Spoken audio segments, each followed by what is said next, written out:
So good day, friends. This is Dr. Bob Hamilton, and you have tuned in today to the Hamilton Review, where kids and culture collide. Thank you for making us part of your day. You're busy people. I know that because I know you. You're many of friends of mine who are tuning in today, and it means a lot to me. So thank you for being here. And if you like what you hear, thank you for passing it on to your friends, your family, everybody you know. We're building an audience, and we're building an audience not for me, but for the people I bring on the show. And today is a great pleasure to welcome Sheri Poe. Sheri Poe, I will tell you, she's certified. Just put it that way, okay?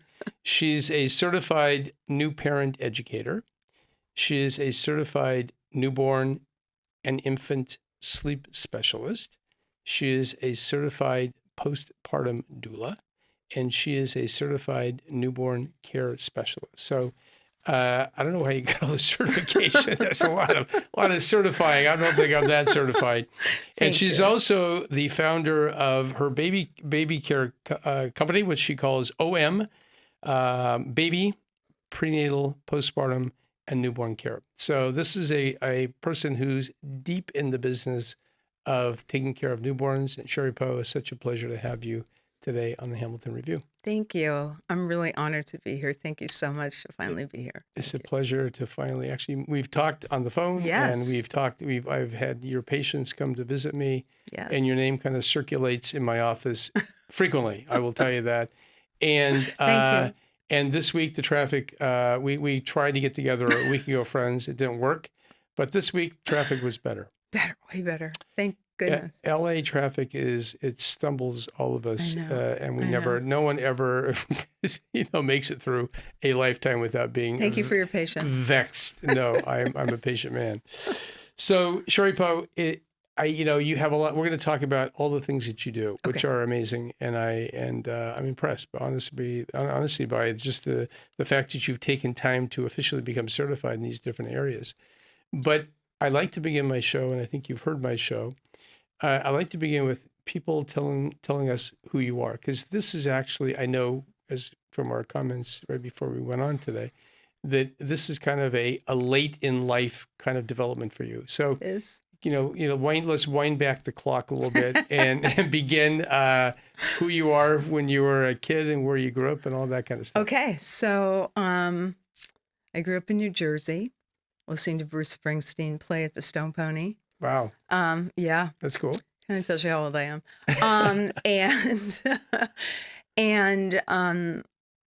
I was very fortunate to be able to birth 4 amazing human beings, my 4 children who are my heart and my everything. 2 in my 20s and 2 much later on. And they're my everything. They're 29 to 43. Wow.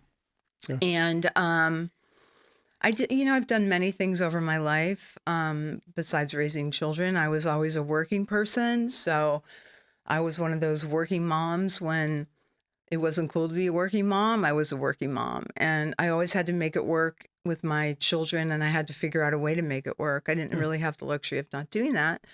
And I learned a lot being solo, raising my kids. While I was doing that, I also went on to have like a 38-year career starting women's consumer product brands for health, fitness, and skincare. Oh. And I decided to move away from all that, raising money and taking companies public and doing all that about 9-10 years ago, to get into this business, which is very, very different from creating consumer products for the marketplace. And so what kind of products are you talking about? Skincare? I'm wearing the athletic shoes right now, Rika athletic shoes for women. Yeah. Created that like 33 years ago. Wow. So it's still in the market, right? It's a very successful, the only women's athletic shoe company in the world, actually, still. Wow. I have a relationship with them. It was sold after, 10 years of creating it and running it. And that was an interesting experience. And at that time, I created one of the first nonprofit foundations to help end violence against women, which I started as a profit and not-for-profit relationship.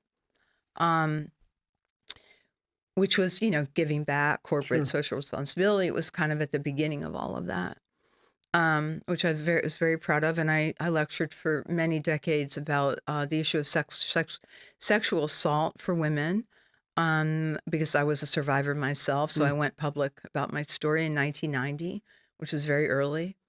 I've always followed my passion, always. Yeah. And about 9 or 10 years ago, when my kids were, they're all grown up and they're Sure. all launched and have incredible careers, and I'm unbelievably proud of them. The greatest thing I've ever done in my life was have them. That my kids are older, their friends are older, people started having babies, and being all the things I've done, honestly, the one thing that I have done in my life that I am the most proud of is being a mother. Sure. And I decided when they were out of college and they were launched and doing really well that I wanted to do what I want to do for me. And that was to help other new moms, parents, newborns, with what I had learned over all the decades of raising children. Yeah. And I went on to get, to all the things that you said I was. I started digging into that. I became a birth doula and then realized, no, I want to do more. I struggled in postpartum horribly, Bob. The first time I had unbelievable anxiety, postpartum anxiety.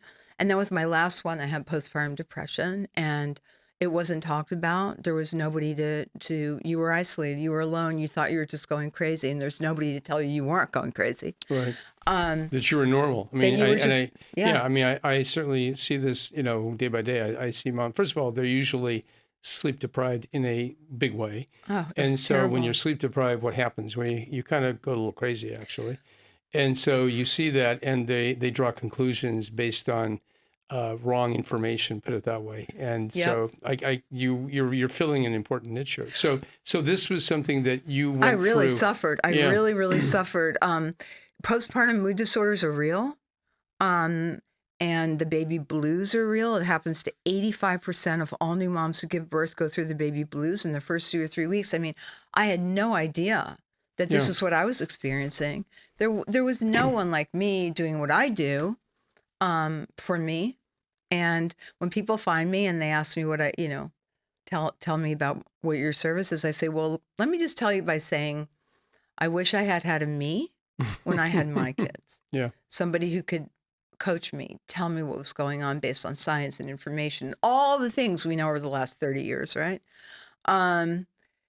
So it was tough. And then with my last one, I had full-blown postpartum depression because my oldest brother, who was like my everything, died when I was gave birth 5 days after I gave birth. And then my mother died 3 months later. So I went into full-blown postpartum depression, but I didn't know that that's what was happening. And I kept pulling myself up and working and doing what I had to do every day, and then going in the shower and crying for an hour or two a day. But it was in silence. I suffered in silence. And when I got into this and I started to see that there was all of these amazing educators who could teach me and trainings I could take, and I was fascinated by everything I was learning, like just absorbing it all and working in homes with people. I didn't really want to do birth doula. Yes, I gave birth to 4. Yes, I had 2 home births, 2 hospital births. I learned all my babies are different. I learned all that, but my real passion was for the struggle that can happen after. Yeah. And I wanted to do something about it and change it and make it better for people. And I became so passionate. I can't even tell you. It's like, I get up every day and I can't wait to start talking to my clients. I can't wait to help solve their issues. Yeah. There's a lot of issues besides just medical, as you know. Totally. Because so many of my clients go to you. And there's so many things that can make it such a struggle with these little newborn babies. Yep. And then there's navigating the family relationship. Well, if it's a mom who has a supportive person, a husband, a partner, or maybe it's her mother or her sister if they're a single mom, how can they help you? My husband used to he'd go to sleep and I'd be up with the baby and then I have to work all day because I didn't know he was 50% of it. I had no idea. He didn't tell you? No, I had no idea. Yeah. I mean, He may not have known either, by the way. You know what I mean? Yeah, Or yeah. they would tell me things like my mother would say, let your baby cry. They're exercising their lungs. It's so healthy for them. Or they would say, you're holding your baby too much, in the first couple months. You have to put them down all the time or else they're going to get spoiled. Yeah. None of that is true. No, that's right. So that's how I started. So you're coming to this with, obviously your passion is very evident to me. Even this conversation right now, I can see your passion. And experiential too. Obviously, you went through some things that were really tough for you. Yeah. And so it was maybe a time in your life where you could really dive in and drink in the information and kind of go, wow. If I would have known this information earlier, you would have been. It was all a big wow. So I want to just interject one thing. One thing I say in my office, honestly, probably on a day-by-day basis, is I always look at the mothers. I always ask them, how are you doing? I know. And I mean that. And I mean that from my heart, because I actually, and I've said this before on this podcast, I actually worry more about the mothers than I worry about the kid. And I'll tell you why. Because kids are very narcissistic. They're kind of self-centered. I don't mean to put down newborns. I love newborns. It's all about the newborn. But newborn babies are kind of like all about themselves. Have you figured that out? When they're hungry, they'll cry. When they want to poo, they poo. They just do it right there in front of everybody. When they want to sleep, they will sleep upside down in the closet. If you hold them by one foot, they'll fall asleep and they'll sleep perfectly fine. And so they're kind of into themselves. They do take care of themselves. Parents don't believe that, but they really do. Mothers, however, and in particular mothers, fathers too. I mean, I don't want to negate the father here, but mothers in particular bear the responsibility. My observation. Your thoughts about that?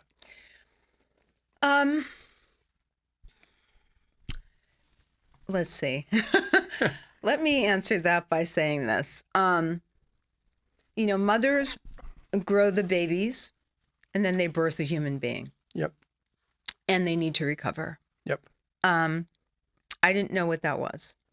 Back then we didn't know that there was no maternity leave or anything like that. So it was like you birth a baby, you spend a couple days and you get up and you start working again. And that's what it was like. And what I know now is mothers really need time to recover from birth. True. Okay. And most of the people I deal with, I do have a large percentage of single moms by choice, which I think is the most amazing path you can take, doing it by yourself. Yeah, it's tough path. It is tough, but there are a lot of strong, incredible women out there who are passionate about being a mother. Yeah. And I love those clients very much. I love all my clients, but those moms have a special place in my heart. So, but I have found that the supportive person or the other parent, if there is one, can be 50% of the equation. Sure. And I have, materials that I share with my clients that I've written. I have PDFs, I have digital resource libraries, I have all that stuff talking about how partnership teamwork strategies work. Yep. One of them is, feeding the baby at night. Okay. So if you have a mom who's breastfeeding, you can share that feed with a partner and you can successfully do that and help mom recover at night from birth when she gets home.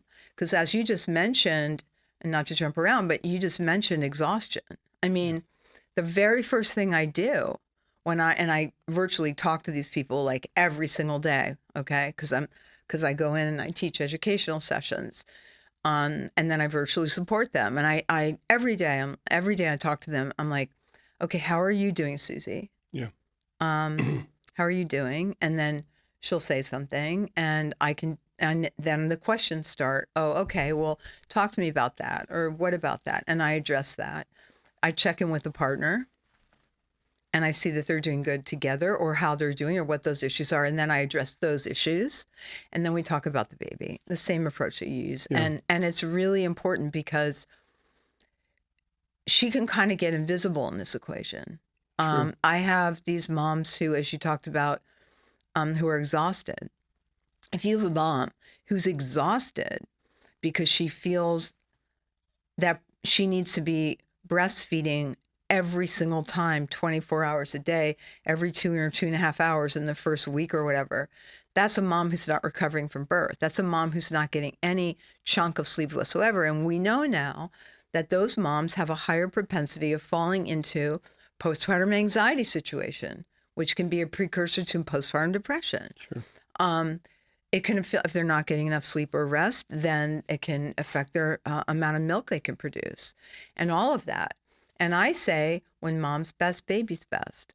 When mom's rested and good and feels good in her body and her emotional state, then the babies feel that. Yep.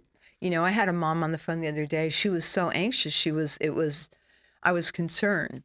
And that baby was screaming that dad would always, and I say, you know, whatever, let's say Tom, can you just go in and like take care of the baby? Yeah, hold the let baby. the baby do contact napping, belly to belly, chest to chest Yeah. on you. Yeah. Or skin to skin, or a baby wearing if their weight is good or whatever, so that she needs her rest. She needs her rest. And what I love to do is prepare them for this before they ever have the baby. Yeah, that's brilliant. No, and I think that is something we're going to get to what you call womb to world in a second here. But I just kind of add a little bit of comment about this. This is this phenomenon you're talking about. This this not understanding the incredible intensity of new parenting doesn't escape a lot of other cultures. You have to realize in the Chinese culture, they actually squirrel these mothers away. They put them in hotels and they don't let them get out of the hotel or out of the house for a month. You know that. They call it doing the month. I do know that. It's amazing. And I think that I go, good on you, because the mothers and the grandmothers and the aunties and the cousins and everyone kind of come together. And they basically put this woman in a place where she's not cooking, she's not shopping, she's not cleaning, she's not, doing anything other than caring for the baby and getting some rest. And I love that kind of support. And that's a common phenomenon historically, and even in this country. Of course, now with our nuclear families and separated communities that we unfortunately have. I mean, this is America. It's a different cultural landscape than a lot of other parts of the world. We're missing that, and I do think that we, historically, people understood the trauma of childbirth to a woman. They really did, and that's and I consider those good things. And I think that what you're trying to say here is you're trying to recreate a little bit of that. Yeah, because when they're rested, I teach something called learning your baby. It's like mindfulness parenting. When you feel good and you feel present and you feel rested, you can learn who your baby is. And it's an amazing adventure to go on, is to learn your baby. And there is no one size fits all, because your baby is unique and different from every other baby that's ever been born. All four of mine were very different babies. But if we just slow down and we feel rested and we feel cared for and we feel like we're in sync with a partner, if there is one, then we can be our best selves for this little tiny human who has no idea how to be here. That's right. They have no idea how to be here, honestly. And that's something how would they know? How would they know? They came from the womb. So I always tease my patients. I say, I this is, you can maybe agree or disagree with this, but my feeling is that for the fourth trimester, which is the first 3 months of life, these kids, they come out and they're kind of hacked off. They have a super bad attitude because when they pushed the E button, they thought they were going to Eden, and they ended up in Earth. So they kind of go, wait a second, this is not what I wanted. Right. I was really pretty happy in the womb. What am I doing out here? And they kind of let us have it with, in about 3 or 4 months of age, they're okay. They kind of come to the point where they say, okay, I'm at peace being here on the earth. But it takes them a while to get to that point. That's my theory. Now, you can debunk it or not. But no. I love it because that's what I say. I say, it sounds funny, but I do. I take them through. I say to people when they call me, let's pretend you're the baby. and you've been living this situation for Right. 9, 10 months, whatever, and you come out and all of a sudden everything's completely different. And you're the baby going, where the heck am I right now? And that's where I come in. Yeah. I get you ready for that. Yeah. And then I teach you the womb to world journey. I teach you what that's all about. And it's a journey for these newborns. And we have to recreate the womb experience for them. Earthside is what I call it. It's beautiful. Yeah. And how to be here. And it is a journey, like you just said, yeah. of 3 months. And then you have the 4th month sleep regression thing. But by the end of 4 months, they're pretty much They're pretty chill. they're pretty okay. They're yeah. pretty okay. And things get very, you have the schedule's not a flexible schedule based on feeds anymore. It's like everything's becomes more normalized. Yeah. No, it becomes a little copacetic, as we say. And you can see that in the mothers. I mean, look, I analyzed my mothers in a very short period of time. I mean, I look at them and I ask them, how you doing? Most people by 4 or 5 months of age, they walk in, they're smiling, their hair is done. They look. Not that I really care about their hair, but I do. I'm not blind. Do they have hair? Do they have hair? Some of them are, but they look more rested. And but you know what? Listen, Sheri, there are people. Are you talking about the moms? Yes, I'm talking about the mothers. Yeah, they have makeup on, maybe. They look. Yeah, they're looking like they're looking like, okay, I think I can handle this. And I go, are you in a groove? And they go, we're in the groove. I'm feeling more comfortable being a mother. I'm happier because they'll say this, I'm getting more sleep. And the 4-month sleep regression is a little bit of a problem. By the way, I just learned something about that. Some people think that the 4-month sleep regression is really related to the fact that kids about 4 months of age, if you're breastfeeding or bottle feeding, they're very distractible. And so they will, and I remember my children, they'll be breastfeeding and all of a sudden any kind of thing, somebody walks in the room, they'll pull off and they'll look around and they'll engage that person, or they'll hear something, they'll pull off. And so basically moms are like going, feed, and they're so distractible. One theory, one thought is that they're not getting what they need nutrition wise, so they wake up at night hungry. And so that's why the classic 4-month sleep regression represents them just not getting enough calories during the day.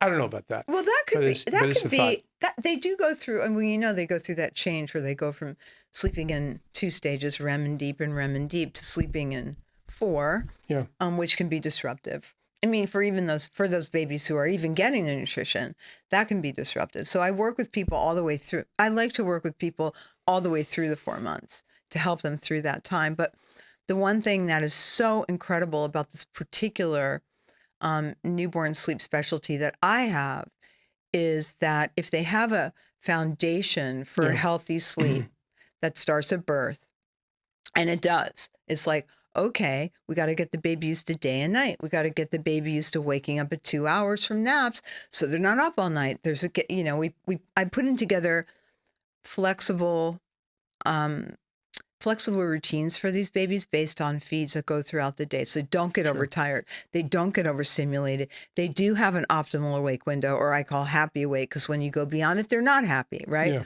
Yeah. Yep.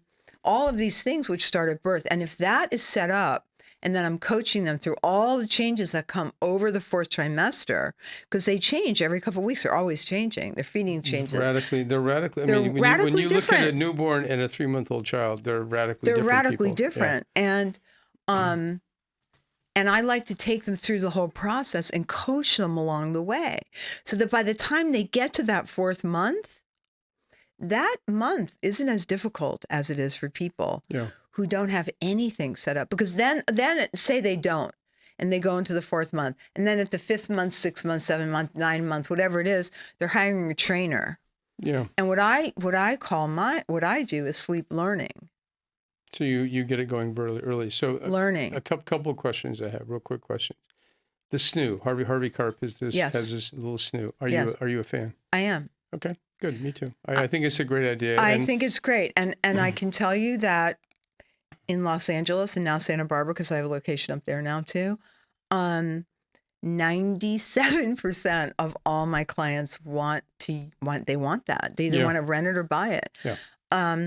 And if there's one device I wish I could have, and I don't work for them, but I wish I would have Yeah. had that, because we have to recreate motion to help these babies get to sleep. Well, I think They you're don't know talking, how to get themselves to sleep. I think you're talking unless about they pass the out. womb to world. I mean, this is kind Womb of a to world. transitionary period, because that movement was obviously something that was very Yeah. much a part of their Yeah. environment floating around in the womb, right? So they recognize that gentle motion, And so that's I what the SNU does. And I think that Harvey was brilliant on that. Harvey's a friend. I'm not on his payroll either, but I do actually. I do. Harvey, you could, if you're listening, Harvey. We could both be on your payroll. Yeah, we could both be on your payroll. I teach people something called SNU side soothing. Yeah. Which is when the baby's like making all these noises when they sleep, but they don't need to be fed, and the SNU is moving. You go over, you calm and soothe the baby bassinet side or SNU side to help them connect their next sleep block. Sure. Yeah. And it's a wonderful device for that reason. It's really helpful. No, it really has. Okay, that's question number one. Question number two. Yeah. When do you begin formally sleep training? Or is it from day number one? I teach them before they have the baby.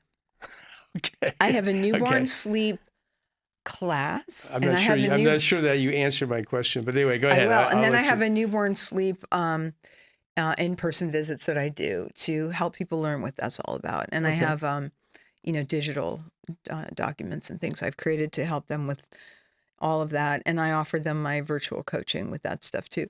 But to understand how newborns sleep, which is very different than what they have no idea what that even means, is important if they come beforehand. Otherwise, I teach them the sleep learning from birth. It starts at birth. And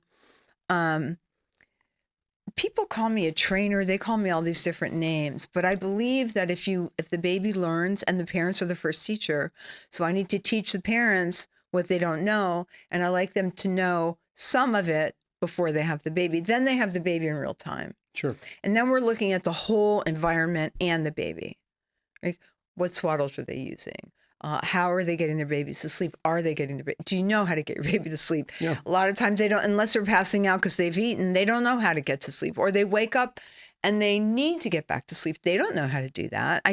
I have to teach the parents how to do that. So it starts from birth. I have to say, to be honest with you, and this is not BS or anything, that 95% of the clients who work with me, they never need a sleep trainer later on. Their babies never need it because they create a healthy sleep foundation from birth. It's very, very doable and very, very important. But they have to know that the babies are changing all the time. So what they're going to be learning is going to be an ongoing process. You just said 3 months, 4 months. It is an ongoing process, and it's very, very important. And it's also very connected to getting full feeds at each feed. No, it's true. No, if their kids are hungry, they're going to wake up. I mean, I lived through not knowing about full feeds, and I was very fortunate that I was able to breastfeed all my babies and pump enough milk that when I was at work, they could get bottles too, and they still breastfed. There wasn't a problem. But, it was more when I was home, I didn't know what a full feed was. And so they would wake up, more frequently when I was home because it wasn't in a bottle. It was just from my breasts. And I didn't know there's something called demand feeding and something called full feeds. Yeah. My moms that I work with who are usually various, have big careers and they want information. They want to know what they need to know so that they can be successful, just like they are in their work. They want to be successful mothers. If there's a dad, he wants to be successful. If there's a partner, they want to be successful. So to be successful, you need information. To be successful, you need somebody to help you learn what you do not know. Sure. And that's why I love what I do. And that's why I specialize in this transitional time, which is, there have been studies shown that if a baby is set up with a healthy sleep foundation from birth, they can carry that all the way through, that regularity, all the way through their lives when they're adults. Sure. Same thing with contact napping or baby wearing. Have you created a secure attachment with your baby? Have you worn them enough? Yeah. Have you contact napped enough? You don't just put your newborn down every single time they need to sleep in another device. Sometimes they need to sleep on you, only in the day, but sometimes they need to sleep on Yeah. you. No, I happen to be a big fan of wearing your child. I'm And I'll tell you why. the whole Because time they can do it. yeah, as much as you can, your back and hold them. Exactly. They do get pretty heavy very quickly. Yes, they do. But I spent time in Africa, you know that, and I see these mommies who, by the way, are wonderful mommies. They're beautiful. They're sweet people, and they're young. They're like 18, 19, 20. I mean, some of them. They have their babies younger in Africa, and you know what they do? They wear them. They just, I'll tell you why. Because they don't have snooze. They don't have nannies. They don't have anybody. They just strap their kid on their back or in their chest, and they live with their child. And it's a very intense, very intentional way of dealing with your kids. They don't have much of a choice, to be honest with you. So they make do, but they make do in a wonderful way, and they make for great moms. I mean, I go there and I'm always, I mean, it's humbling, and I almost bring tears to my eyes how these young women just like, boom, they're there, and they love their kids. They take care of their kids. They wear their kids, though. Their kids really are on them for a long time. Now, eventually these kids, They have to get off. they get off and they start running around, and it's like, oh my gosh, where are these kids going to go? And that's a little bit later on, of course, in that after the first year. But anyway, it's delightful, and I'm all into that. I think that's really a very important point. Yeah, I talked to somebody actually today on the way over here, a new mom of mine, and baby's only a couple weeks old. And she said the baby has gas, and I said, okay, can I ask you some questions? And I asked her questions, and what it turned out was the baby was being put down for a lot of naps during the day, because you do contact napping, baby wearing during the day. They weren't getting full feeds, and she wasn't reaching out or answering my calls or texts. And the baby was screaming, overtired, overstimulated. I said, okay, can you start doing the contact napping we talked about? Can you do more of it? Yeah. Let's talk about giving your baby a fuller feed. Your baby doesn't just stay at the same amount of food, because this is someone who thought they were bothering me. I would much rather have a client reach out to me, I get people text me 10, 15 times a day. They need 2 phone calls a day. It's not a problem, because I'd rather get ahead of the issue than get behind the issue and hear that there was a baby who was screaming, a newborn who was screaming all day long yesterday. Like, that doesn't need to happen, and let me help you here. Yeah. And I love it. And one of the things, because you mentioned about feeding, that I have discovered is a really big issue in my practice is that not every mom can breastfeed their baby. Yes. Or if they do, which they love if they can do it, maybe they don't have enough milk for their baby, no matter what they do, whether it's a pumping schedule or, they're doing everything they can to the point of exhaustion. And there are a lot of moms who have issues. They have, who knows what it is. There's a myriad of issues that can impact breastfeeding. First of all, if they don't have the proper support, if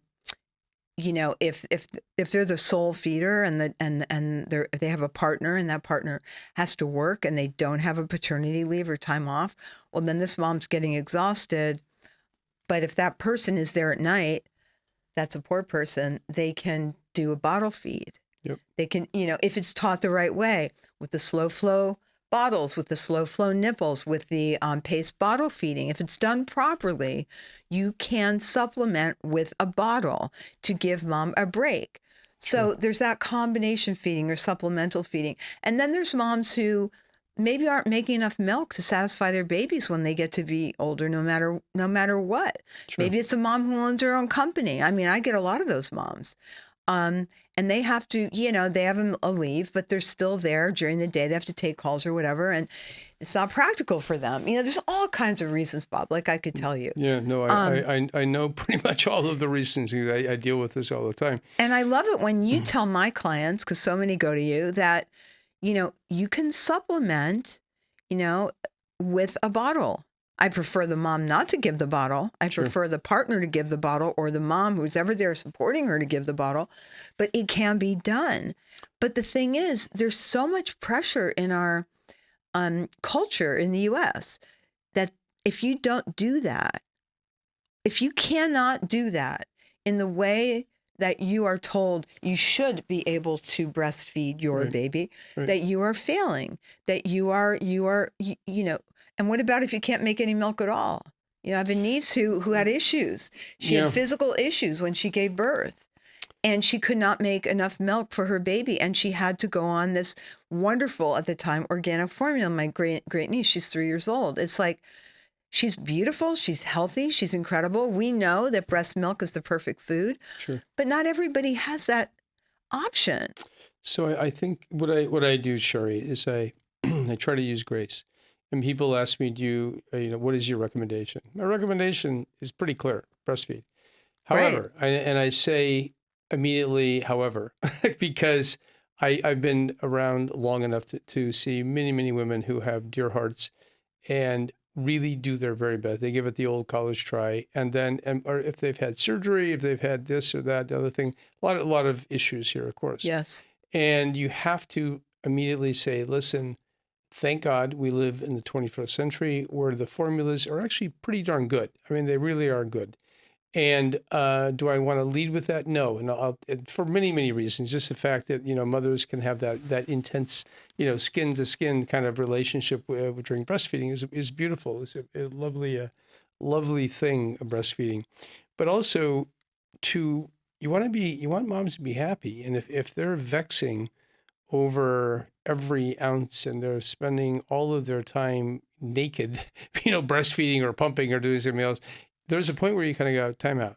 This is not life. I know. And I think that you have to, that's, a little bit of an art. And by the way, I appreciate people like you because realize that pediatricians, and you know this, you went to pediatricians a lot when you had your kids. We see you guys, and I'm talking to all you mothers out there, we see you for such a short little snippet where we're doing a very different thing. And so the bigger picture, we don't see the bigger picture. We really don't. I mean, you're right there. You're with them every day. You're calling them every day. I don't call all of my patients every day. Promise you. You all know that. And, but the fact is that you're in there, and the reality is that there are so many different factors that are going on that we really are not savvy to as pediatricians. You know that. And, we do our best to try to get the idea, but, really I appreciate people like you who are out there, kind of in the trenches with people doing this day by day. It's great. Well, I talk about it. I have a new parent class that I do. It's private. It's on Zoom for private, or it's in person, or it's on class.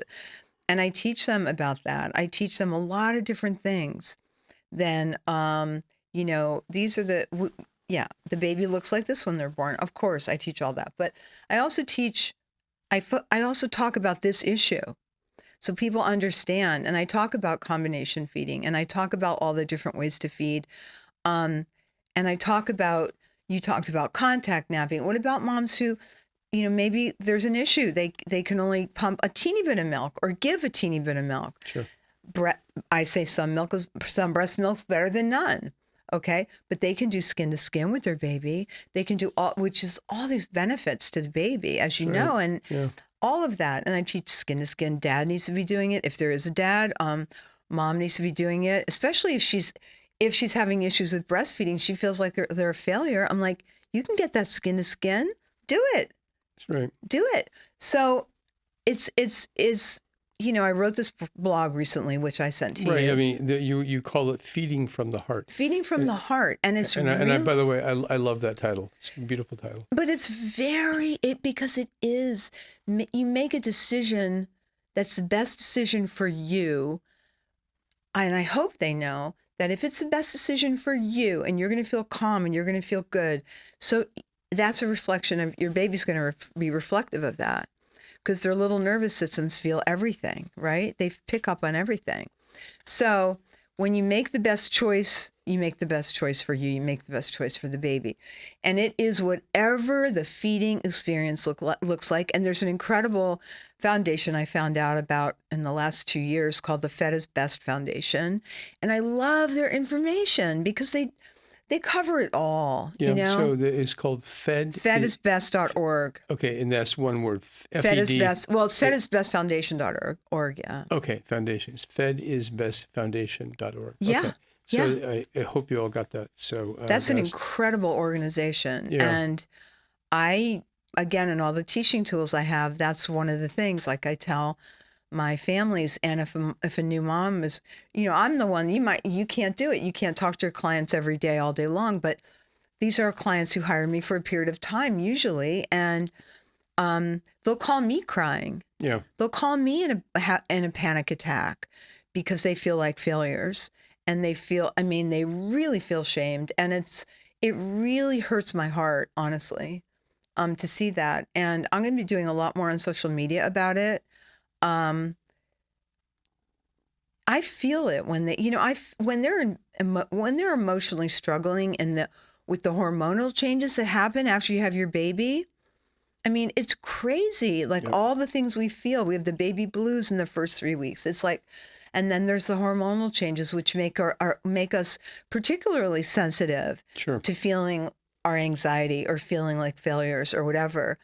And I'm coaching them. I think that mothers in these first days or weeks after are very fragile people. Yeah. And they're vulnerable. And they're kind of not themselves either, because they'll come in and they will weep in front of me too. I want you to know that. and they know, they'll go, I don't know why, they're like some big executive and they have a big job or something and they boss people around normally during their life. And they walk in and they collapse into tears every time I see them. Yeah, and I bet they do. And they laugh at themselves. They go, I don't know why I'm so tearful, but I just, every time I talk about X, Y, Z, I cry. And anyway, and on one hand, we chuckle about it because they realize how crazy it is too. But those feelings are real. Yeah. And they take them home and they wake up at 2 or 3 o'clock in the morning and they kind of pound in their heart and they feel that anxiety. So that's what happened to me. Well, and not around the feeding issue, but around the exhaustion and the anxiety around being exhausted and which can make you more panicked. Yeah. When there's something going on with your baby, that anxiety is very close to the surface, and the littlest thing can really throw you into this new mom anxiety, period. And when they are very fragile, and one of the things I do in my practice is if there is a partner, if there is another parent involved, I coach them about how to be sensitive to their partner after having given birth in especially the first few weeks. It's like, we might be short-tempered, we might be loving, we might be whatever, but don't expect much from them in those few weeks. Don't expect them to be particularly sensitive to maybe what your issues are like they normally would be. Ask her, how are you today? Can I do anything for you? Ask her, talk to her, care for her, bring her food. Ask her if she needs water. Do you need to sleep more? Do you need to take a shower? Whatever it is. Yeah. Another thing and those are all things that are excellent and they need to be heard. I also tell parents to get outside. Yes. Go outside. Go for a walk. I encourage all my new moms to go for walks in the if they haven't, if they're not recovering from a C-section or something, get outside as soon as you feel up to it within the first maybe 5 days. Get out, go for a really short walk, not an LA power walk, a really short little walk. Take the baby, and then the carrier and the stroller, whatever. If your partner's there with you, take them with you. It really helps to lift those baby blues for her brain to get some endorphins. Sunlight. Yeah, and it helps the babies to get used to day and night. Mm-hmm. Get out in the morning, get out in the afternoon, during that transitional time between night and day. People call it the witching hour. Go outside for a little while. Go for a little walk before you do nighttime routine with your baby. That. So especially when we live in LA. I mean, LA, we should all be living outside. Sheri. I know. I agree. The weather's perfect. It's like, why aren't we all outside all the time. We I should know. have our office buildings I know. outside. So you're making a difference, and this is something that you came to. I love the fact that, sometimes I find that people who kind of do things other than what they're now doing, and then they land on this. Is this the most important thing you've done in your life? Besides birthing and raising my children, it is one of the most important. It is the most important thing I've ever done in my life, as well as talking about sexual assault as a survivor, now thriver. That is another issue that is very close to my heart. Like I said, I spent decades lecturing about that, sharing my experiences with broad audiences. At this stage in my life, it is the most important thing. I feel like I'm making a contribution in some way every day. I'm on the dating apps, I just throw a little levity into this. And the problem I'm having is that all of these older guys are all retired, and they don't like it that I have a passion and that I wake up and I just want to make a difference that day for one of my clients. I just want to make a difference. And they don't get it. It's like, don't you want to golf and like sit around and like whatever? I'm like, no, I have a life. Sorry, just a little humor about my life. But honestly, like I am of that age, and I can't imagine not doing this for the rest of my life. I can't, because it is joyful. It is the honor of my life, besides having my children, to go into, like I did today, like a 3-day-old newborn baby with their parents, and focus on the joy of the magic of the moment of what they're in. And if they're not in it, helping them to be present in that moment. It's a privilege to go into these homes and do these in-person after baby visits, which I call them, like my newborn SOS, or go in and help them learn all the things they learn prenatal, instead of with my doll, with a real baby. Showing how to soothe, to calm. The baby's crying. Let's look at the body language. Let's figure out what's going on. It could be 6 different reasons that they're crying. I want you to learn your baby. That's right. It's such a gift, and it is such an important part of my life. You're kind of articulating a lot of my feelings. I think that when and I put this in the book I wrote a couple of years ago about babies, I still have a wow factor, and I'm sure you do too. I can tell you do. Every single time. And every time I see a new baby, I kind of go, wow.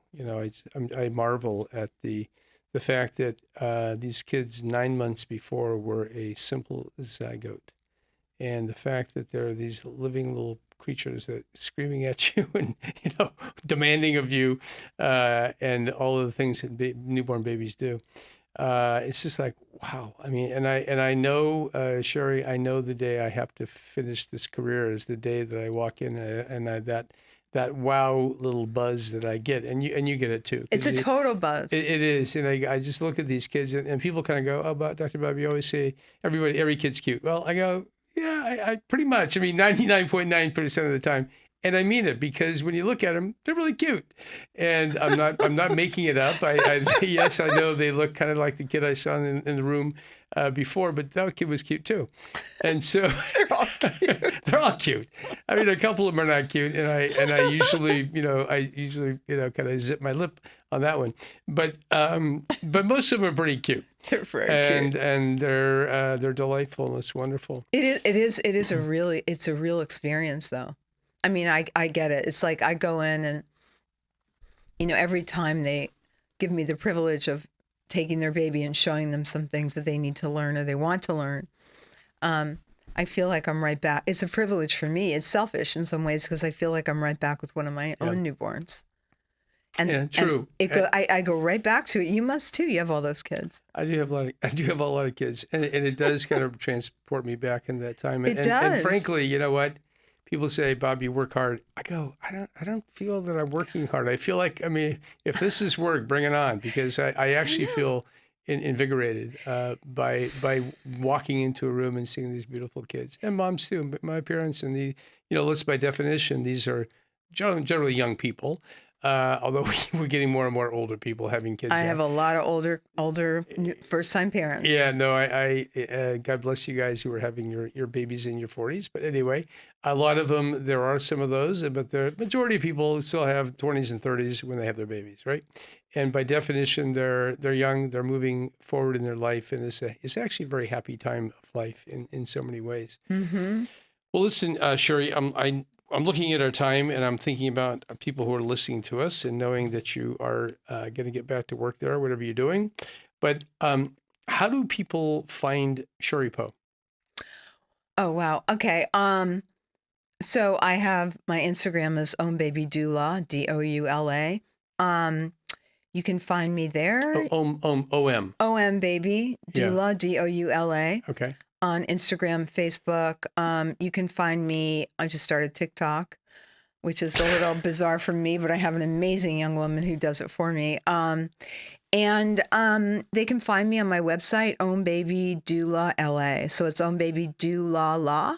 Okay. DOULALA.com. And they'll find that I have lots of options for people, no matter what their budgets happen to be. Yep. They can do virtual, they can do Zoom classes with me, they can have me in person, they can book packages, or they can book consultation, whatever it is. I always try to make it work with everyone, regardless of their budget. And people because I am passionate about and it. people from afar too. I mean, you can't obviously. Yeah. There are people. Oh, there's a big country, so there are Yeah. people from different localities. Yeah, I work with people sometimes all over the world, often. Wow. People who come here and then they move on and they go back to their home countries, especially in Los Angeles. There's a lot of that. And I work with people all over the country. I do a lot of work with people virtually, and I'm right there with them in their now because of technology. I'm right there with them in their, on their computer or on their phone, on FaceTime, whatever it is. And I have my digital resources that I send everyone. I've created these libraries of information, and so I freely share those. I love what you just said, though. It never feels like work. My clients say, "Don't you get tired?" Or don't you? I'm like, actually, I'm invigorated. Yeah. And invigorated, it makes me feel young. It makes me feel like I'm making a difference. And I'm never bothered. They text me, phone calls, whatever. All day long, my phone's going off all day long. Yeah. And I love it when I see it. I love when they do that. I have one of those phones too. I know you do, because my client's like, I talked to Dr. Bob on the phone. He called me from the airport, whatever. That's one of the reasons I love you in your office so much. Just because, and I'm not trying to plug you. I know you're busy enough. No. My phone goes off all the time. I can tell you that. I know, because it's a parent in need, you know? And I think in pediatrics, you just by definition, you have to be there for people. You can't, it's very different than adult medicine. I can tell you that. And the other thing I just want to say before we go is I know a lot of people find me because there's doula in my name. Yeah. And they want a doula. They want, like, usually night doulas. And it's like, yes, I have people who do that. I do have night doulas who are incredible doulas that I book. But I also say to them, but you're with the baby all day long. And you're the parents. Do you want to know about what that's about? Because once they're gone, your doula's off their shift, they're done. And then you're with this new baby. Mm-hmm. Do you want to learn how to be a parent of a newborn? And they almost always say, yes, I do. Yeah, they do. Beautiful. Okay. So friends, this has been a great conversation. I feel like this has been a very quick time. I think we've been talking for an hour or so. It's amazing. I think we could keep talking, because I think we are experiencing the same thing about babies. And thank you for having me. No, it's really been a pleasure talking with you, Sheri. So friends, find Sheri Poe. She's amazing. She's got a lot of wisdom, and she's it just exudes out of her. And I mean that. And so she's a person that can help you through that fourth trimester, the womb to the world, as she likes to put it. So, and otherwise, friends, you have been listening to the Hamilton Review, where kids and culture collide. I appreciate you being here today. Until next time, be well. Okay, we're off. And now we're going to do a 1-minute video promo. Okay. So okay. what we do on this one is I have a YouTube channel. Did you know that? I do know that. I just found that out. Yeah, I don't. Alana told me. I do my baby hold. Have you see my baby hold? Oh, your baby hold's incredible. So, and it works. It really does. I know, it's incredible. And I usually show it to the dads. I don't show. I mean, moms. I go, this is not for I you. love it that you show it to the dads because they tell me. I want the dads. I want the dads to be involved. I do too. That's why I tried to plug them a little bit on this. No, you were sweet. Okay. And thank you for that. I mean, I think the dads sometimes get left out of the equation. I mean, not look, with me, they don't. They're not with me 50%. They're 50% in this. And I like that. But I show it to dads, and dads come and go, I've been using your baby hold, and it really works. And this is the only thing I can. And the dads can't do a whole lot. We can't breastfeed. We can't change diapers, but being able to quiet a baby down, absolutely, big deal. Yes, big deal. And moms can say, fix them. They can do that. Yeah. So we'll so my YouTube channel. 280,000, a lot of people on it in my channel. So what I'll do is this promo will go out like 3 or 4 days beforehand. Okay. And before the actual episode goes on. And that's what we're going to plug right now. And what I'll do is, Sheri Poe, thank you for being on my show. And you'll go, thank you, Dr. Bob. And I may not say all of the things that you are. What is the most important thing you want me to know? Say, certified new mom educator. I'll start with that. And new mom educator and new parent educator and postpartum doula. and sleep specialist. Okay, I'll say that. Okay, I'll say those two, and then I'll say, Sheri, thanks for being on my show, and you'll go, thank you, Dr. Bob. Is that all I say? No, and I'll go, Sheri, tell us a little bit about if you want to. I'm teasing you. I go, Sheri, tell us a little bit about what we talked about. And you go, oh, Dr. Bob, we talked about so much. We talked about, just the experience of being a new mom and the challenges of a new mom. 1 minute. Okay. 2 minutes max. And then I close it off because this is a tease. It's a promo on my YouTube channel. Got it. For the podcast. Okay, so we're trying to push traffic to the podcast. I've been media trained in my past life. You're very good. I mean, you obviously feel comfortable, and I'm not great. I'm okay. No, you're pretty good. You're very real. That's all that matters. I'm as real as I can be. You're very, very real. But anyway, I look at I guess everyone hates themselves on. I never. Oh, I hate looking at myself on camera. But whatever. Yeah, me too. So I have that kind of weird kind of vibe. Me too. About it's me, awful. but I guess that's normal. Okay, here we go. 3, 2, 1. So good day, friends. This is Dr. Bob Hamilton, and as you know, I am the host of the Hamilton Review, where kids and culture collide. So this week on my podcast, we have a great show, by the way. It's coming up soon, next couple of days, and it was a pleasure to speak with Sheri Poe. She is, I'll read it here, she's a certified new mom educator and also a certified newborn and infant sleep specialist. She's a superstar. She's a pro, has got a lot of experience. And Sheri, thanks for coming on the Hamilton Review today. Thank you so much for having me. It's been so great. So in a word or two, tell everyone what they have to look forward to on this podcast. Well, we pretty much cover everything. Yeah, we did.